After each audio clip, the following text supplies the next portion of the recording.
পাবনার সুজানগরে গরু চোর সন্দেহে গণপিটুনিতে সাগর শেখ ওরফে মাসুদ রানা নামের এক যুবককে হত্যার অভিযোগ উঠেছে। মঙ্গলবার দুপুর 12টার দিকে উপজেলার তাঁতিবন্ধ ইউনিয়নের রেল স্টেশন এলাকা থেকে তার মরদেহ উদ্ধার করে পুলিশ। ভোর 5টায় ওই এলাকায় এই ঘটনা ঘটে। সুজানগর সার্কেলের সহকারী পুলিশ সুপার সাদিক আহমেদ এই তথ্য নিশ্চিত করেছেন।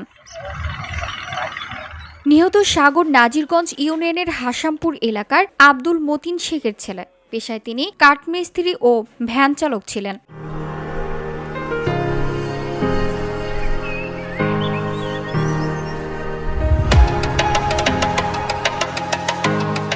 পুলিশ ও স্থানীয় সূত্রে জানা গেছে, রাত 4টার দিকে নিহত সাগর সহ 2-3 জন তাঁতিবন্ধ স্টেশন এলাকার নজরুল ইসলামের বাড়ি ঘোরাফেরা করছিলেন।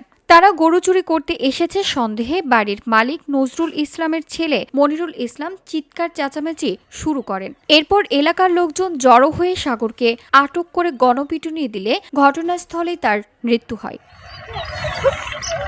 তার পুরো শরীরে অর্ধশতাধিক গুরুতর আঘাতের চিহ্ন পাওয়া গেছে।